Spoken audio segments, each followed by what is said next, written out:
Hello दोस्तों, हमारी जो सीरीज चली हुई है इसमें सीडीपी की, आज यहाँ पर 34 पार्ट है। 34 पार्ट काफ़ी मोस्ट इम्पोर्टेंट है, सिलेबस बेस्ड पे है। इसमें आपको जो चैप्टर नंबर 3 है और चैप्टर नंबर 2 है उसमें कुछ मिक्सअप क्वेश्चन मिलेंगे। इसमें ज़्यादा चैप्टर नंबर 3 के मिल जाएंगे इसमें, और 20 क्वेश्चन रहेंगे इसमें आज, मोस्ट इम्पोर्टेंट है। और अगर इसके आगे के पार्ट नहीं देखे, 33 तक के पार्ट प्लेलिस्ट में देख लेना, वहाँ से आपको मिल जाएंगे। तो ये टेस्ट सीरीज का पार्ट है जिसमें सीसी वाला है, ठीक है, और जो भी आपका ये मूल्यांकन वाले हैं या आपकी विधियाँ वाले हैं, शिक्षण वाले, ठीक है, और गांधी जी की जो शिक्षण विधि है इसके रिगार्डिंग आपको मिल जाएंगे। जो चलिए शुरू करते हैं। पहला क्वेश्चन आज का देखते हैं यहाँ पर। सबसे पहले तो यहाँ पर सहायक सामग्री सूचनाओं के विश्लेषण एवं तुलना में सहायक है। तो सहायक सामग्री जो सूचनाएं हैं उसके रिगार्डिंग कौन सा विश्लेषण और तुलनात्मक सहायक बताया गया है। 4 ऑप्शन यहाँ पर हैं। आपका ऑप्शन नंबर सी सही होगा, ग्राफ है, ठीक है। ये आपका जो है विश्लेषण और जो तुलना है उसके रिगार्डिंग सही आंसर हो जाएगा। अगला है कि निम्न में से कौन सा जो है काम शिक्षण अधिगम प्रक्रिया में सबसे पहले क्या आता है। सबसे पहले काम कौन सा होता है। उद्देश्यों का निर्धारण करना, रणनीति का चयन करना, या उद्देश्य लिखना, या कार्य विश्लेषण। कार्य विश्लेषण बाद में होगा, उद्देश्य लिखना हो सकता था, रणनीतियाँ होनी ही चाहिए थी, लेकिन सबसे बात है कि उद्देश्य, हमारा लक्ष्य क्या है। उद्देश्य क्या है, जैसे टीचिंग करना है भाई, उद्देश्य शिक्षा देना, बच्चों को एक मुकाम तक पहुँचाना, ठीक है, उसका विकास करना, एक निर्धारण होता है उद्देश्य का, ठीक है। तो इसीलिए आपका ए ऑप्शन इसका सही आंसर हो जाएगा। अगला है कि सबसे अच्छा जो है अध्यापक यानी कि संप्रेषक वह है जो कक्षा में वही भाषा और शैली का प्रयोग करता है जो कि छात्रों की भाषा और शैली निकट है, या समस्या समाधान के लिए तर्क का प्रयोग करता है। तो इसका आंसर हो जाएगा दोनों, ठीक है, सी ऑप्शन का सही आंसर हो जाएगा। अगला है कि आगमन, निगमन, विश्लेषण, संश्लेषण जो विधियां हैं इसका विकसित कर सकते हैं। ये सारे के सारे मैंने विधियां बता रखी हैं, प्रीवियस वीडियो में जाकर चेकआउट कर लेना, ठीक है। आज हम डिस्कस नहीं करेंगे इसके बारे में। ये होता है केवल ज्ञान के ज्ञानात्मक पक्ष में, तो ये ऑप्शन इसका सही आंसर हो जाएगा। अगला क्वेश्चन है कि श्रव्य दृश्य का जो है चयन किया जाता है किसके लिए। शिक्षण उद्देश्यों को ध्यान में रखकर, या विषय वस्तु को ध्यान में रखकर, या छात्रों की आयु को ध्यान में रखकर, उपरोक्त में से सभी। तो डी ऑप्शन सही होगा, सभी आंसर इसका सही आंसर हो जाएगा।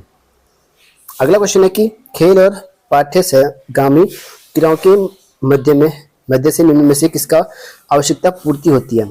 तो खेल और पाठ्यक्रम सामग्री क्रियाओं के मध्य कौन सी आवश्यकता पूर्ति होती है। संबंध जोड़ने की आवश्यकता, सम्मान पाने की आवश्यकता, आत्म पहचान की आवश्यकता, उपरोक्त में से सभी। तो ये होगा सभी, ठीक है, सभी ऑप्शन इसका सही आंसर हो जाएगा। अगला है कि निम्न में से कौन सा मूल्यांकन की विशेषता नहीं है, नहीं पूछा गया है। यह एक व्यापक प्रक्रिया है जो व्यवहार के तीनों पक्षों में सम्मिलित रहती है। ये तो बिल्कुल सही आंसर लग रहा है। यह व्यवस्थित प्रक्रिया है जो पूर्व निर्धारित उद्देश्यों की दिशा में आगे बढ़ती है, ये भी सही लग रहा है।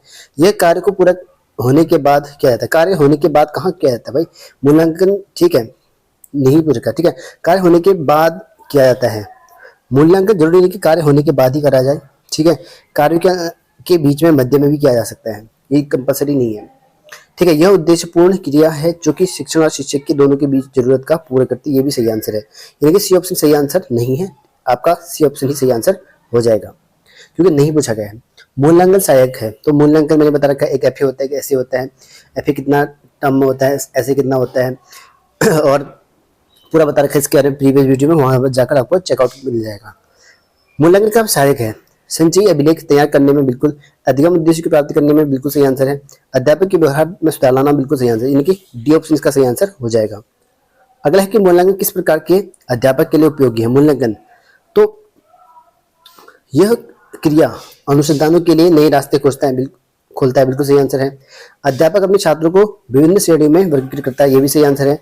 अध्यापक अपने छात्रों को जो है तुरंत दृष्टि, ठीक है, पुष्टि पोषण दे सकता है, यानी कि फीडबैक दे सकता है, ये भी सही आंसर है, यानी कि डी ऑप्शन इसका सही आंसर हो जाएगा। अगला कि फॉर्मेटिव जो मूल्यांकन है उसका कार्य क्या है। शिष्यों और व अध्यापकों का कमजोरी का पता लगाना, बिल्कुल ठीक आंसर है इसका। उसके बाद छात्र और अध्यापकों को कठिन परिश्रम के लिए जो है अभिप्रेरित करना, ये भी ठीक है। छात्रों को विशेषज्ञता स्तर तक बढ़ाना, बिल्कुल सही आंसर है, यानी कि डी ऑप्शन इसका सही आंसर हो जाएगा। अगला क्वेश्चन है कि ये तो वही क्वेश्चन है। अगला क्वेश्चन है कि यहाँ पर जो है वास्तुनिष्ठ परीक्षण से होते हैं, जिससे जो क्या होता है, परीक्षार्थी को बहुविकल्पीय प्रश्न दिए जाते हैं, ठीक है। परीक्षक की अपनी सोच अंक को प्रभावित नहीं करती है, बिल्कुल, क्योंकि सोच से कोई मतलब नहीं है, क्योंकि एक ही ऑप्शन होगा इसका, एक ही आंसर होगा, बिल्कुल करेक्ट रहता है। परीक्षार्थी 100% अंक ला सकता है, बिल्कुल सही आंसर है, सही 100% ला, जिसको आता होगा 100% ला सकता है। उपरोक्त सभी, तो सभी आंसर इसका सही आंसर हो जाएगा। ठीक है, वास्तविक एक करेक्ट ऑप्शन होता है मेजरमेंट का, जो भी नंबर का, इसमें एक ही आंसर रहता है। ठीक है, हर प्रश्न का जो भी प्रश्न होगा उसका बहुविकल्पी प्रश्न होते हैं, जिनमें मतलब एक ऑप्शन एक आंसर तो सही करेक्ट होगा ही होगा। ठीक है, ये डिस्क्राइब वाले प्रश्न नहीं होते। निबंधात्मक परीक्षण के संबंध में निम्न में से कौन सा जो है सत्य कथन सत्य है? तो निबंधात्मक कराए कौन सा सत्य कथन है? कभी कभी छात्र यह समझ नहीं पाते कि उन्हें प्रश्न में क्या पूछा गया। ठीक है, इन परीक्षण के माध्यम से छात्रों की जो है जो संगठनात्मक क्षमता और तार्किक विवरण है शक्ति का मूल्यांकन किया जाता है। ठीक है, छात्र जो है पूरे पाठ्यक्रम से कुछ अंदाजा लगाए जाने वाले प्रश्न की जो है तैयारी कर परीक्षा देते हैं। बिल्कुल ठीक है, सभी आंसर इसका सही होगा, क्योंकि डी ऑप्शन इसका भी सही होगा।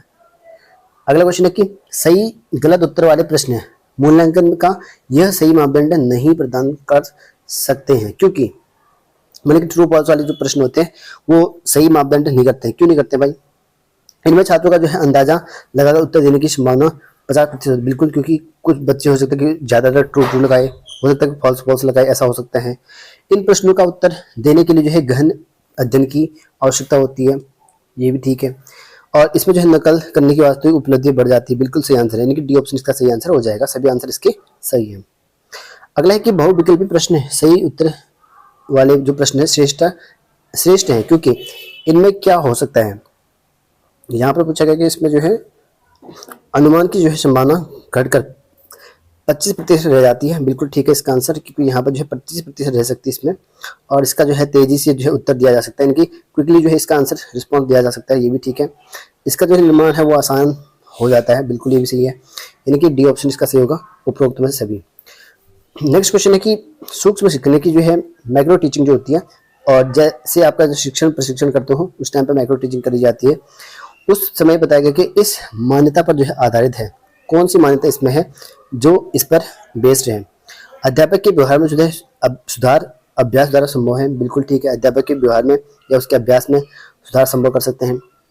पुनर्बलन अध्यापक के व्यवहार में सुधार लाया जाता है, कि जो है री इम्पोजमेंट जो है उसको इम्प्रूवमेंट कर सकते हैं, और शिक्षण की जटिल की जो व्यवहार है उसको सुधार सकते हैं, कि जो शिक्षण में कोई भी एक कठिनाई आ रही है उसको हम व्यवहार में ला सकते हैं, उसको इम्प्रूवमेंट कर सकते हैं। और उपरोक्त सभी, तो बिल्कुल सी ऑप्शन डी ऑप्शन इसका सही आंसर होगा, सभी ऑप्शन इसके सही है। नेक्स्ट है कि अनुबोध का मतलब है आपका प्रोबिंग प्रश्न। अनुबोध जो प्रश्न होते हैं तब पूछे जाते हैं जब क्या होता है, छात्र द्वारा जो है दिए गए उत्तर अध्यापक के आकांक्षा स्तर से नीचे होते हैं। बिल्कुल ठीक है, उनसे निचले स्तर से प्रश्न होते हैं, उनके ऊपर नहीं, लेवल से ऊपर नहीं होने चाहिए। छात्र जो है पाठ में रुचि कम ले रहे हो तब होते हैं। बिल्कुल ठीक है, और अध्यापक छात्र का ध्यान किसी विशेष बात की ओर आकर्षित करना चाह रहा है, इनकी किसी बात को लेकर जो है अपनी ओर आकर्षित करना चाहते हो, ऐसा हो तब भी हो सकता है, तब भी जो है प्रॉब्लम सॉल्व क्वेश्चन पूछे जा सकते हैं, यानी कि डी ऑप्शन इसका सही आंसर हो जाएगा। अगला है कि यहाँ पर जो है पूर्वाभास, यानी कि जो है पूर्व आभास शिक्षण निम्न में से किस मान्यता पर आधारित है? अध्यापक के व्यवहार में परिवर्तन लाया जा सकता है। बिल्कुल ठीक है, और इच्छित व्यवहार का जो है अभ्यास किया जा सकता है, ये भी इसका सही आंसर है। और सामाजिक कौशलों का जो है संप्रेक्षण, यानी कि जो सामाजिक कौशल है उनका आदान प्रदान संप्रेक्षण कर सकते हैं, ये भी सही आंसर है, यानी कि इसका ऑप्शन भी डी ही आंसर हो जाएगा। अगला है कि सूक्ष्म शिक्षण, यानी कि माइक्रो टीचिंग व्यवहार में सुधार लाता है, यानी कि जो ट्रीट है उसको कैसे हम इम्प्रूवमेंट मतलब सुधार कैसे ला सकते हैं उसमें व्यवहार में, अपने व्यवहारिक जीवन में, अभ्यास के द्वारा, निप्रेक्षण के द्वारा, ठीक है, पुष्ट पोषण द्वारा, या उपरोक्त में से सभी।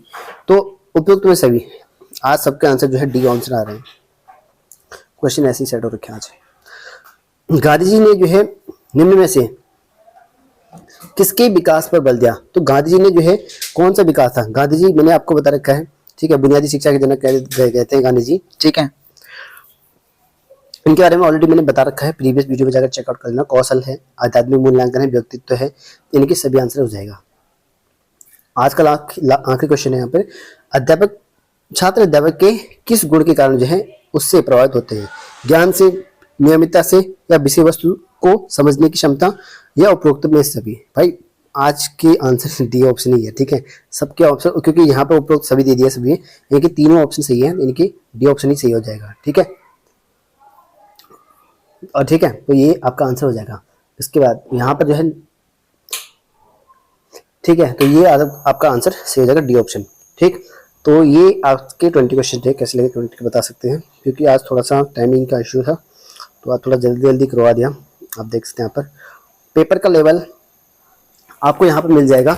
अगर मैं पेपर के बारे में बात करूँ तो आपको यहाँ पर यूनिट 3 के क्वेश्चन मिल जाएंगे इसमें कुछ तरह के, और उसके बाद कुछ क्वेश्चन आपको यहाँ पर मिलेंगे यूनिट 4 के, ठीक है।